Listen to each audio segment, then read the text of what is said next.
Salut à tous, bienvenue sur Geeko World. Cette semaine, on se retrouve pour la troisième fois consécutive pour l'ouverture d'une figurine Dragon Ball, la FES de Son Goku Super Saiyan. Cette figurine fait partie de la première wave des figurines FES et va de pair en fait avec la figurine FES de Goku version classique. Toutes les figurines de la gamme FES sont telles des bijoux, c'est ce qu'on va voir ensemble aujourd'hui. Donc cette figurine est estampillée Dragon Ball Super, elle est encore une fois distribuée par Banpresto. Cette figurine fait partie de la gamme FES. Donc devant on retrouve la figurine de Goku, sur le côté toujours de petits visuels des autres figurines de la gamme FES. Derrière donc le Goku qu'on a déjà ouvert et le Goku Super Saiyan qu'on va ouvrir aujourd'hui. Derrière un autre visuel de la figurine, au-dessus du nom de la gamme sur du orange et du bleu et toujours le petit logo qui montre que cette figurine est un produit officiel. Ouvrons ensemble le joujou. Alors j'ai retiré pour une fois le scotch histoire de gagner du temps. Hop. Et on a la figurine ici. Hop, on remet ici la boîte. Et voici le joujou en 4 morceaux.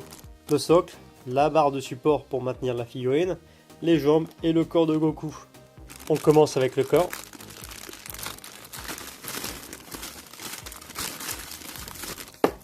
Les jambes. Et enfin le socle et la barre qui va avec. Et voilà. Maintenant, il nous reste à monter la figurine. Le Goku qui est vraiment pas mal stylé. On emboîte tout ça sans difficulté encore cette fois. Allez, on pose la figurine sur le socle. Et comme ça n'a pas l'air très stable, on va quand même mettre la barre. Et voilà notre figurine. Bon, c'est définitivement pas une surprise. La figurine est encore une fois bien stylée. On a une grosse figurine, vraiment mastoc. Regardez la taille de ma main par rapport à la figurine.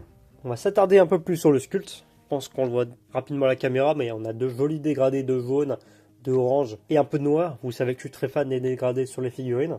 Donc on a du beige, du rouge, du rose, qui donne en fait un peu plus d'effet au niveau des muscles, qui rend le personnage un peu plus baraque. On a aussi différentes teintes et tonalités de bleu au niveau des chaussures. Une seule teinte de rouge par contre pour le trait, ici. Pareil pour la ceinture du kimono, qui a aussi des variations de bleu. Les mains ont plutôt un bon sculpte, donc il n'y a pas de défaut au niveau du moulage, pas de débordement, pas de surplus.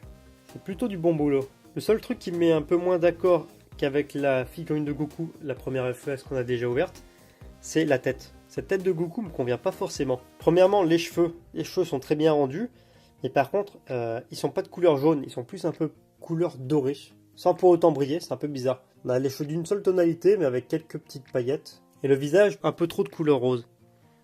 Voilà, je sais pas ce que vous pensez du visage, et pour moi, je m'attendais comme à autre chose, surtout de la part d'une FES.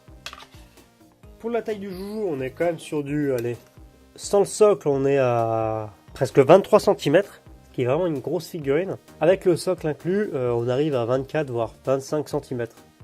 Donc pour les fans de figurines de grande dimension, c'est déjà un excellent point. Ce qui est vraiment plutôt cool avec cette figurine, c'est la pose dynamique. La pose du personnage est issue en fait d'une illustration que j'avais déjà vu traîner sur internet. Le visage, même si il me met pas forcément d'accord au niveau de la tonalité de rose, on a un sculpte impeccable avec un Goku bien musclé, bien baraque. Le signe de Kaio, donc le logo de Kaio derrière qui est bien rendu. En fait, toutes les couleurs, tous les jeux d'ombre, en fait, le travail apporté à cette figurine est vraiment impeccable et c'est vraiment génial.